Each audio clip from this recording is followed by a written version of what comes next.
Well, of course, it is the festive season, and we know what that means. It's time for us to entertain all of those people we care about, that we love. But what you want to do is you want to show up like a pro, right? If you want to roast chicken like a pro, then stay tuned. You've come to the right place because class is officially in session.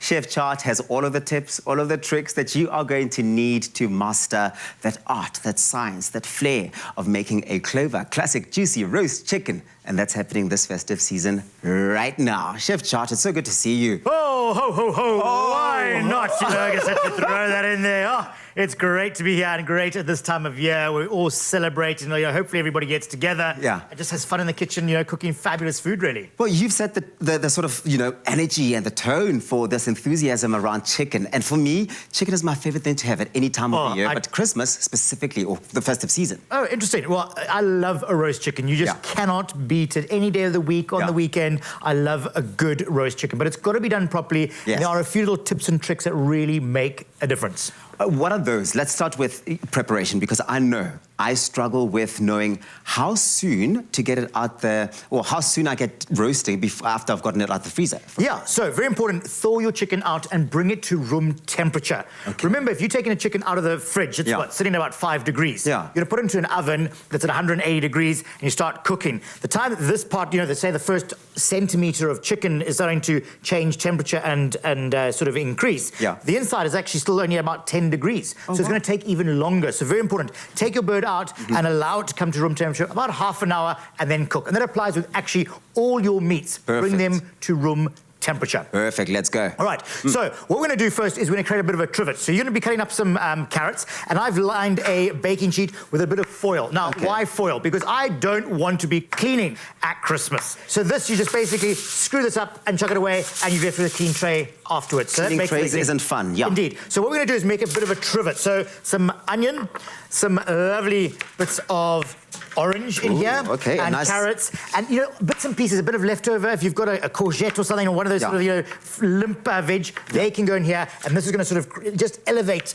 our chicken ever so slightly. Well, Chart, I know that we did say that this was going to be an art and a science, but you've already started with one technical word there. I don't know. Trivet? Trivet. So basically like a stand. So this is the little stand that the chicken is going to sit proudly on, like that there. So we call a trivet. So while Chart gets all of his stuff, the rest of it, please do get the recipe on afternoonexpress.co today, a list of all the ingredients and how to bring them all together in the way of Chef Chart is on there. So what are we doing there? So what I've got is a bit of mayonnaise, cumin, paprika, and a little bit of garlic. Now this is going to sort of create a layer over it. I personally just put mustard at the end of the day, and it creates a layer and sort of keeps all those lovely juices inside. You're being really smart. I like what you're doing. You're making use of that Clover Classic Mayo, which we know has a nice range of intensities. It comes in 3 different levels. In fact, you get the, you know, mild, medium, and strong tanginess to suit your specific taste. So this is perfect. I like that. For this recipe, what are we doing? We are making use, I think, of Clover Classic 1. Okay, so the mild one. Mild, simple, but just create a lovely layer on that there. Another thing. Garlic. Sometimes, you know, we get garlic that looks like that. Only new season garlic's just coming in there. That causes indigestion. So that's basically the new shoot. That's going to start more bulbs. So just remove that if you suffer from indigestion. Take that out, just like that. And then you've got your garlic. And then just very roughly, just chop up your garlic into Would you advise that if I didn't have like a whole clove of garlic like that, if I could use freshly, sort of, not freshly chopped, but already chopped and put in? Oh, the very chopped one. I mean, as long as it's garlic, you know, and not something else. Well, it is fine, absolutely. Make life simple at this time of year. Be sure it's garlic. Exactly. Anyway, take that beautiful mix that you've got all those spices, and then just dollop that straight onto your bird, and then with the back of the spoon, brush that all over the coat. And don't forget the little wings as well. That can be, you know, tucked in there. Sometimes what you can do is sort of, you know, cross the chicken's leg and tie them together, because you're keeping uniformity as well if you want. But that's entirely up to you. I like it to sort of splay open a little bit, but rub very generously all over the bird, and look how beautiful and gorgeous that looks. I mean, the preparation time on its own, I can see, is quite an intricate one. Doesn't take too long, but how long then would the cooking time or roasting time be for something like this? So, something like this is going to take 180 degrees, anything between an hour and hour 15. All right, so push it to that point because you want it to start sort of to cook and then to start sort of falling apart completely. And to absorb all of the flavor. Right, and let's just take those carrots, pop them into there. And good. look how gorgeous and lovely that looks there. A little bit of olive oil around the outside, on the outside there. And that then pops straight into your oven to roast away and let it cook and be lovely, moist, succulent and beautiful. I love that. Moist and succulent. It sounds like my type of chicken, but I've got a question for you, Chef Chart. How do you know when it's ready? Because for me, I feel like just looking at the chicken and going, oh yeah, it's nice and brown, can't be enough.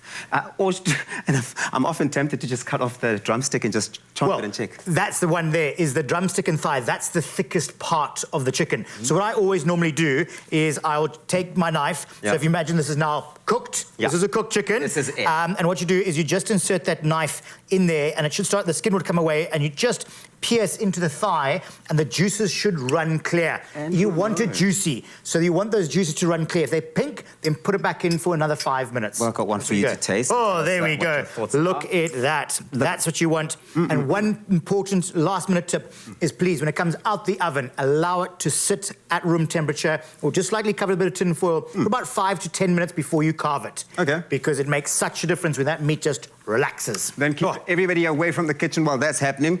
And good luck with that. Go get this recipe on afternoonexpress.co.za. Stay tuned because after the break, we're going to be catching up with Chad Simon on all the stuff he's been busy doing. We'll leave him some chicken as well. We'll see you in a bit. There is a classic mayonnaise that brings out the traditional French in 3 levels of tanginess. The mild classic, the medium classic, the strong classic. Tangy the way you love it. Made with love by Clover.